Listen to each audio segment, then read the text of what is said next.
प्रिय देशवासियों, नमस्कार। भारत पाकिस्तान के बीच तनाव को लेकर प्रधानमंत्री नरेंद्र मोदी सोमवार को रात 8 बजे देश के नाम संबोधन करने वाले थे, लेकिन संबोधन शुरू होता उसके ठीक आधे घंटे पहले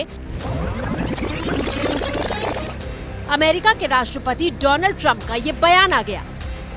On Saturday, my administration helped broker a full and immediate ceasefire, I think a permanent one, between India and Pakistan, ending a dangerous conflict of two nations with lots of nuclear weapons. अब इसको उतावलापन न कहे तो क्या कहें? Donald Trump अगर cease fire आपके कहने पर हुआ था और इतना ही स्थायी था, तो फिर पाकिस्तान ने 10 मई की रात सीज फायर का उल्लंघन क्यों किया था? इस वक्त एक बड़ी खबर आपको बता दें, पाकिस्तान ने युद्ध विराम तोड़ा है। पाकिस्तान ने एक बार फिर से सीज फायर का उल्लंघन किया है, जम्मू के कई इलाकों में फायरिंग की है और सीधे सीधे युद्ध विराम तोड़ दिया है। सैन्य कार्रवाई को रोकने का समझौता आज शाम को हुआ था।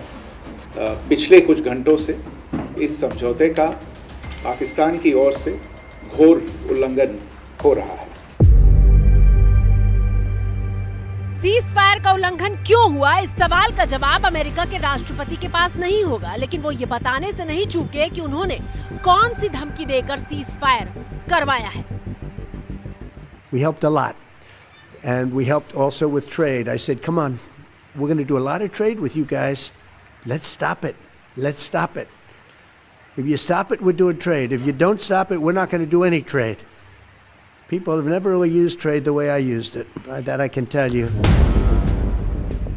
इसीलिए तो ट्रंप को राष्ट्रपति कम और ट्रेड पति ज्यादा कहा जाता है। 5 लाइन के बयान में सुनिए कैसे 5 बार ट्रेड शब्द का इस्तेमाल किया और ये जताने की कोशिश की कि व्यापार रोकने की धमकी देकर सीज फायर के लिए राजी किया। लेकिन सुन लीजिए ट्रंप, हिंदुस्तान की विदेश नीति हमेशा से बहुत साफ रही है कि वो अपने मामलों में किसी भी तीसरे मुल्क की मध्यस्थता को स्वीकार नहीं करता।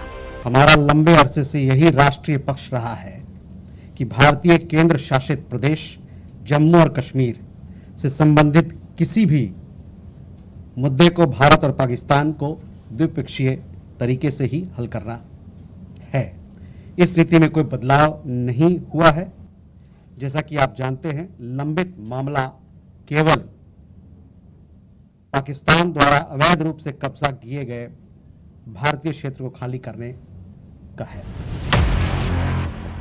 लेकिन ट्रंप के कान पर शायद जू नहीं रेंगती। वो अपनी धुन में इतने मगन रहते हैं कि जो कह रहे हैं वो कितना आधारहीन साबित हो सकता है, इस बात से उन्हें फर्क ही नहीं पड़ता। मिसाल के तौर पर रूस और यूक्रेन के युद्ध को लेकर किया दावा ही सुन लीजिए। If I were president, and I say this, I will end that war in one day. It'll take 24 hours. I know Zelensky well. I know Putin well. I would get that ended in a period of 24. You can break that deal. 100%. It would be easy.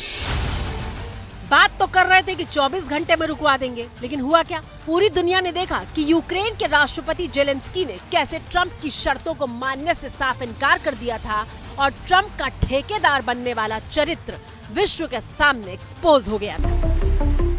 Running low on soldiers, it would be a damn good thing. And then you tell us, I don't want a ceasefire. I don't want a ceasefire. I want to go, and I wanted this. You think that if you will speak very loudly about the war, He's not speaking loudly.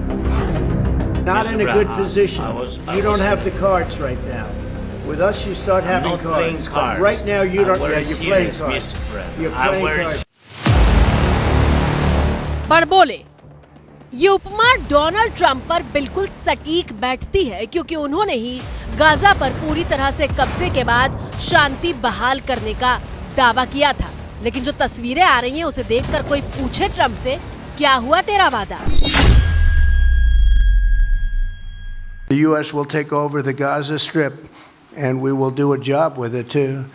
We'll own it and be responsible for dismantling all of the dangerous unexploded bombs and other weapons on the site, level the site and get rid of the destroyed buildings, level it out, create an economic development that will supply unlimited numbers of jobs and housing for the people of the area. ये गया था रूस और Ukraine से बात करने के लिए। जितने इसने वहां डील्स कराई हैं वो 3 या 4 मिनट तक चलती हैं। गाजा पट्टी में